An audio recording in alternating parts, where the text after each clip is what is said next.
Ada seorang sahabat bertanya kepada Rasulullah, "Wahai Rasulullah, jika syalatku tidak khusyuk, apakah diterima?" dan jawaban Rasulullah pun membuat seluruh sahabat menangis. Pada suatu hari di dalam majelis Rasulullah, seorang sahabat duduk dengan wajah penuh kegelisahan. Matanya menunduk, jemarinya saling menggenggam, seolah ada sesuatu yang berat dalam hatinya. Ia menghela nafas, lalu dengan suara lirih berkata, "Wahai Rasulullah, aku ingin bertanya, tetapi aku takut. Mungkin pertanyaanku ini akan membuatku semakin malu di hadapan Allah." Rasulullah tersenyum lembut. Tatapan beliau pun penuh dengan kasih sayang. Katakanlah wahai saudaraku, tak ada pertanyaan yang membuat seseorang hina jika ia bertanya untuk mencari kebaikan.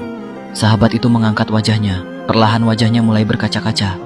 "Wahai Rasulullah, aku merasa syalatku sering tidak khusyuk. Kadang aku mengingat urusan dunia, kadang pikiranku melayang entah kemana. Aku takut syalatku tidak diterima oleh Allah. Apakah dengan syalat seperti itu, aku tetap mendapatkan pahala?" Seketika suasana menjadi hening. Para sahabat yang lain menunduk merasakan kegundahan yang sama. Mereka tahu betapa beratnya pertanyaan itu. Namun yang terjadi setelahnya benar-benar tak terduga. Rasulullah tidak segera menjawab. Rasulullah menatap sahabat itu dalam-dalam. Lalu air mata mulai membasahi pipi baginda. Para sahabat pun terkejut.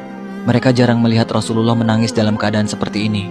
Dengan suara bergetar Rasulullah berkata, Demi zat yang jiwaku berada di tangannya, sungguh setan tidak akan pernah berhenti berusaha mencuri bagian dari sholat seorang hamba, hingga ia menjadi malas dan tidak khusyuk.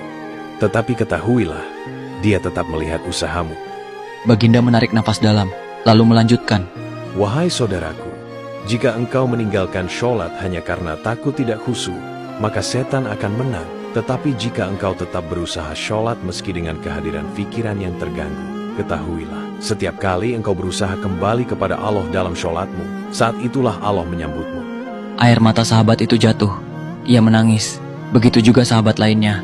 Kemudian Rasulullah berkata, Bayangkan seorang ibu yang melihat anaknya berjalan ke arahnya, tetapi anak itu sering jatuh dan tersandung. Apakah sang ibu akan marah? Tidak. Ia akan berlari menghampirinya, mengangkatnya, dan mendekapnya erat. Begitulah Allah. Ia lebih penyayang dari seorang ibu kepada anaknya. Selama engkau kembali kepada Allah, Ia akan selalu menerimamu. Dari hari itu sahabat tak lagi putus asa dalam sholatnya. Ia tetap berusaha. Dan setiap kali pikirannya melayang, ia selalu mengingat kata-kata Rasulullah. Selama engkau kembali kepada Allah, Ia akan selalu menerimamu.